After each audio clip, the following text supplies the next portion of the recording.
আসসালামু আলাইকুম দর্শক, মুক্তাগাছার ইতিহাস মিডিয়া ইউটিউব চ্যানেলে আপনাদের স্বাগতম।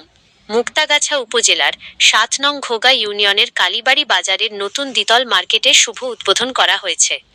এ উপলক্ষে আয়োজিত অনুষ্ঠানে প্রধান অতিথি হিসেবে উপস্থিত থেকে ফিতা কেটে নবনির্মিত দ্বিতল এই মার্কেটের শুভ উদ্বোধন করেন ময়মনসিংহ ৫ মুক্তাগাছা আসনের মাননীয় সংসদ সদস্য এম জাকির হোসেন বাবলু। অনুষ্ঠানে ৭ নং ঘোগা ইউনিয়ন বিএনপির সভাপতি আব্দুর রাজ্জাক এর সভাপতিত্বে বিশেষ অতিথি হিসেবে উপস্থিত ছিলেন মুক্তাগাছা উপজেলা বিএনপির আহ্বায়ক হাবিবুর রহমান খান রতন, উপজেলা বিএনপির যুগ্ম আহ্বায়ক ও ৭ নং ঘোগা ইউনিয়নের সাবেক চেয়ারম্যান আলহাজ কামরুজ্জামান লেবু ইউনিয়ন এবং ইউনিয়ন বিএনপির সাধারণ সম্পাদক শেখ ফরিদ সহ ঘোগা ইউনিয়নের সর্বস্তরের গণ্যমান্য ব্যক্তিবর্গ ও স্থানীয় রাজনৈতিক নেতৃবৃন্দ। উদ্বোধনী অনুষ্ঠানে প্রধান অতিথির বক্তব্যে সংসদ সদস্য এম জাকির হোসেন বাবলু এলাকার সাধারণ মানুষের সাথে কুশল বিনিময় করেন এবং সরকারের নেওয়া বিভিন্ন উন্নয়নমূলক কর্মকাণ্ড সম্পর্কে জনগণকে অবহিত করেন।